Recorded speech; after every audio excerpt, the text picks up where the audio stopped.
Assalamualaikum warahmatullahi wabarakatuh. Selamat pagi. Salam sejahtera. Untuk kita semua. Perkenalkan, kami dari kelompok 3, kelas 1 AP1, Politeknik Negeri Balikpapan. Yang beranggotakan saya Jimmy Fernanda Arvinas dan diberikan saya Novita Dayani. Saya Bagus Astiasara. Pada kesempatan kali ini, kami akan melakukan wawancara mengenai pendapat masyarakat terkait korupsi di dunia pendidikan, yang dimana mata kuliah ini diampu oleh Ibu Husnul Muamila, yaitu mata kuliah pendidikan anti korupsi. Let's go to sesi wawancara. Jadi saya akan mewawancarai Bapak tentang korupsi dalam dunia pendidikan. Nah, yang pertama itu menurut Bapak bagaimana pandangan terhadap kondisi korupsi yang terjadi di Indonesia saat ini? Apakah ada hal tertentu yang menjadi perhatian utama menurut Bapak? Ya, saya terima kasih atas pertanyaannya. Bahwa korupsi itu adalah penyalahgunaan kewenangan atau penyalahgunaan jabatan atau penyelewengan dana atau anggaran negara yang diambil oleh seseorang atau kelompok orang untuk memperkaya diri sendiri atau memperkaya kelompoknya. Nah, itu korupsi. Nah, terkait korupsi yang ada di dunia pendidikan, menurut saya itu namanya pendidikan itu kan menyelenggarakan pendidikan. Seharusnya pihak-pihak yang bekerja di dalam pendidikan itu tidak berpikir terkait dengan hal-hal seperti itu. Artinya berpikir bagaimana mencerdaskan kehidupan bangsa, bagaimana merubah atau mentransformasi pemikiran anak-anak itu, pemikiran pelajar, pemikiran mahasiswa untuk lebih meningkat, lebih maju dari yang tadi dia punya. Nah, nantinya dia memiliki sesuatu yang lebih dari yang tadi itu. Jadi korupsi itu sangat merusak mental pemikiran seseorang kalau misalnya ada niat untuk mau korupsi. Karena korupsi itu jahat, sesuatu yang barangkali diperuntukkan bagi aspek tertentu atau bagi orang tertentu anggarannya, tetapi diambil oleh pihak lain atau pejabat tertentu untuk kepentingannya sendiri dan kepentingan keluarga atau kelompok. Itu jahat banget. Nah, oleh karena itu harapan saya di dunia pendidikan, walaupun memang ada terjadi korupsi di dunia pendidikan juga, bukan korupsi sebenarnya tapi mungkin suap. Nah, korupsi itu kan turunannya ada suap, ada ada pemberian hadiah, ada seterusnya itu termasuk korupsi juga. Nah, oleh karena itu bagi teman-teman yang barangkali pola pikirnya sangat termasuk hanya memikirkan kepentingan gajian atau kepentingan orang banyak, itu diubah pemikiran itu. Karena korupsi itu merusak tatanan organisasi, merusak tatanan pendidikan, dunia pendidikan. Karena generasi nanti kalau korupsi itu praktik di dunia pendidikan, maka turunannya bagi generasi pendidikan itu akan menjadi atau melakukan korupsi yang sama. Dan apalagi di dunia pendidikan. Nah, oleh karena itu bagi orang yang punya pemikiran atau pola pikir pendidikannya itu tidak boleh lagi berpikir tentang korupsi, tapi berpikir bagaimana mencerdaskan kehidupan bangsa, bagaimana merubah atau mentransformasi ilmu dan pengetahuan itu ke mahasiswanya, supaya mahasiswanya mendapatkan ilmu yang lebih baik daripada yang tadi. Nah, itu menurut saya begitu. Nah, jadi korupsi itu tidak, sekali lagi bahwa korupsi itu saya setuju bagi orang yang korupsi dihukum seberat-beratnya. Terima kasih. Yang kedua ini Pak, menurut Bapak, apakah lingkungan kampus saat ini sudah mencakup berperan dalam membentuk mahasiswa menjadi generasi yang jujur dan anti korupsi? Jika belum, hal apa saja yang masih perlu ditingkatkan atau diperbaiki? Jadi begini, tentang korupsi ya, itu sudah beberapa kali ketika saya juga waktu itu menjabat sebagai direktur, beberapa kali mereka atau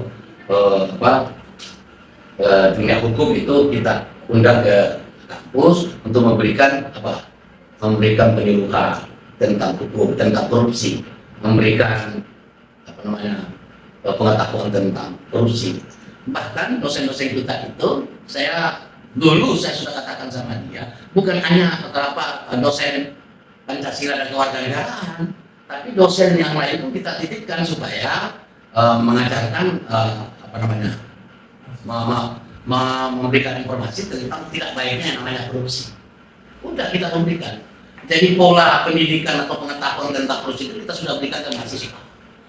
Nah, itu sebenarnya untuk mengantisipasi jangan sampai terjadi yang seperti itu. Ya, baik di kalangan dosen, tenaga administrasi maupun mahasiswanya sendiri. Karena korupsi itu bukan hanya karena korupsi uang, korupsi barang pun juga namanya korupsi gitu ya. Ya. Korupsi waktu pun juga korupsi namanya. Mahasiswa terlambat itu namanya korupsi waktu, dosen terlambat korupsi waktu juga. Jadi bukan hanya karena duit namanya korupsi. Oke? Terus? Jadi menurut Bapak di kampus ini sudah membentuk mahasiswa menjadi generasi yang jujur dan anti korupsi, Pak? Iya, kita sudah membentuk itu, sudah kita mulai, kita sudah mentransformasi, baik yang kita undang apa namanya ahli-ahli hukum ke kampus, maupun kita titipkan sebenarnya kita titipkan kepada dosen, khususnya dosen Pancasila dan apa namanya kewarganegaraan untuk memberikan khusus tentang pengetahuan tentang korupsi dan apa dan sanksinya.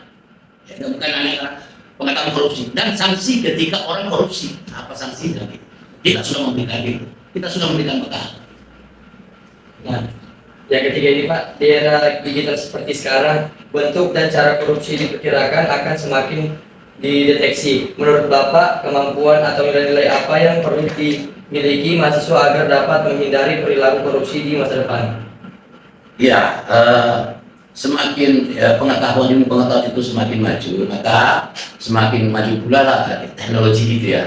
Nah, artinya bahwa digital itu berperan penting pada dunia nyata. Nah, sepanjang digital itu digunakan secara positif, jangan digunakan secara negatif. Maka kata orang kadang-kadang digital itu juga mengakibatkan orang terjerumus dalam dunia yang tidak baik-baik saja. Karena penggunanya atau digunakan tidak secara positif, tapi negatif. Nah, oleh karena itu, saya kira bagi lembaga anti korupsi itu harus juga meningkatkan performanya dia atau meningkatkan ilmu pengetahuan dia tentang digital corruptionnya atau bagaimana intelijen mereka untuk memantau terkait dengan digital itu. Karena bisa jadi orang menggunakan digital, orang korupsi menggunakan digital atau aplikasi tertentu. Nah, penegak hukum dalam hal ini bagi badan yang memang khusus untuk anti korupsi harus meningkatkan pengetahuannya dalam hal itu, dalam mengantisipasi aplikasi yang memuat tentang korupsi itu. Karena korupsi itu sekali lagi jahat. Artinya bahwa merampok uang negara yang bukan haknya, itu namanya korupsi dengan jalan yang tidak benar. Oke. Nah, pertanyaan terakhir Pak, banyak perilaku yang sering dianggap sepele seperti titip absen, menyontek, atau tidak jujur dalam tugas.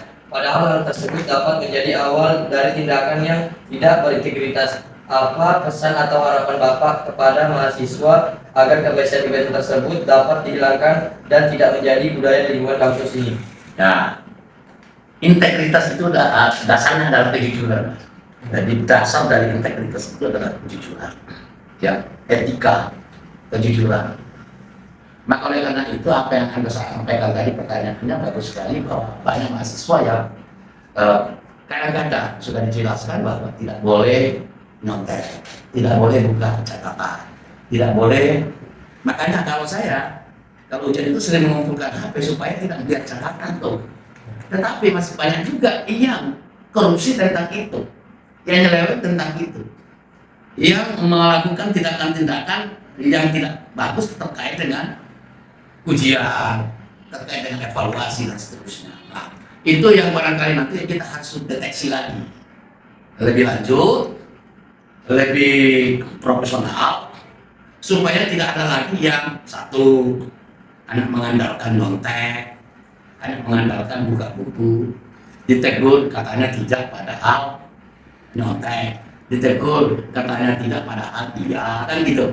Nah, yang begitu kita harus nanti bagaimana caranya untuk menyatukan persepsi baik di kalangan dosen, di kalangan teknik, di kalangan mahasiswa, supaya jangan terjadi yang itu namanya kebohongan, ya, itu namanya korupsi. Jadi sudah korupsi kepercayaan namanya. Tidak lagi melakukan kegiatan yang seharusnya dilakukan aturan-aturan yang telah ditetapkan. Tetapi ya dia melakukan sesuatu itu ada kecurangannya, tidak ada kebohongannya, ada kerjasama yang negatif. Ya, gitu. Nah, kedepannya kita harus mengantisipasi hal-hal seperti itu supaya tidak terjadi kemudian atau di masa yang akan datang. Oke? Kalau seperti titik absen Pak, apa yang Bapak pesan? Tadi kan menyontek. Itu tidak boleh juga seharusnya. Kecuali memang ada dasarnya. Contoh, dia sakit. Nah, karena memang dia sakit, ada surat sakit. Izin karena apa? Ada tulisan izinnya. Izinnya dari mana? Orang tua atau keluarganya dia kebetulan tidak bisa dihindari untuk tidak ikut sama kegiatan keluarganya. Nah, itu baru namanya benar. Tapi kalau izin, sebentar izin, sebentar sakit, tidak ada surat sakit, tidak ada surat izin, nah itu namanya kebohongan. Atau mungkin karena dia begadang malam, akhirnya tidak pergi kuliah dan seterusnya. Nah, itu membohongi diri sendiri. Nah, lama-lama membohongi orang banyak. Nah, awalnya membohongi diri sendiri, lama-lama membohongi orang banyak. Oke? Ya. Terima kasih atas waktu dan jawaban yang telah Bapak berikan. Terima kasih Pak. Makasih. Semoga apa yang saya sampaikan bisa bermanfaat buat kalian semua. Belajar yes, korupsi no.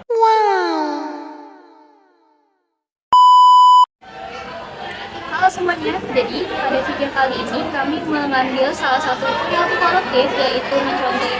Seperti yang tadi Bapak Rahman sudah jelaskan dan sudah singgung di awal, bahwa asalnya tuh menjadi kan salah satu perilaku koruptif ya, yang dimana mencontek memiliki arti tindakan memperoleh jawaban atau informasi secara tidak sah yang didapat dari orang lain untuk mendapatkan nilai yang lebih baik tanpa memiliki usaha sendiri. Nah, dan banyak orang tuh menganggap menyontek sendiri itu sebagai pelanggaran ringan, padahal menyontek itu kan merupakan ketidakjujuran yang bertentangan dengan nilai-nilai integritas dan tanggung jawab. Dan mencontek itu juga bisa membuat seseorang menjadi malas belajar, nggak percaya diri, sama kemampuannya sendiri. Jadi bisa membuat sebagai jalan pintas untuk mencapai suatu tujuan. Nah, selain merugikan diri sendiri, itu juga merugikan orang lain karena menciptakan ketidakadilan lah bagi seseorang yang mereka contekin ini. Nah, yang telah mereka udah belajar dicontekin itu kan tidak baik ya. Dan jika perilaku ini terus dilakukan dan dianggap biasa, maka dapat membentuk karakter yang tidak jujur dan berpotensi menjadi awal munculnya perilaku koruptif yang lebih besar di masa depan. Menurut kami, sebagai kelompok 3, mencontek itu bukanlah suatu solusi untuk mendapatkan hal yang baik. Karena nilai yang tinggi itu yang diperoleh dengan cara tidak jujur itu tidak akan memberikan manfaat yang sesungguhnya. Dan sebagai mahasiswa, kita harus berani mengandalkan kemampuan sendiri, belajar dengan giat, dan sungguh-sungguh untuk menerima hasil yang memuaskan agar diperoleh secara jujur. Dan kejujuran sendiri itu kan merupakan modal penting untuk menjadi generasi yang berkualitas dan berintegritas. Jadi dari hasil wawancara yang telah dilakukan dapat disimpulkan bahwa korupsi masih menjadi permasalahan yang harus mendapat perhatian serius dari seluruh masyarakat. Pencegahan korupsi harus dimulai sejak dini melalui pendidikan dan pembentukan karakter yang baik.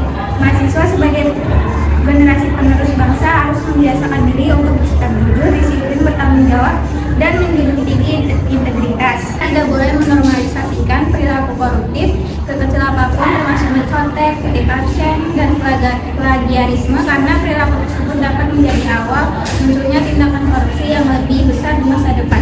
Tidak pada perilaku koruptif.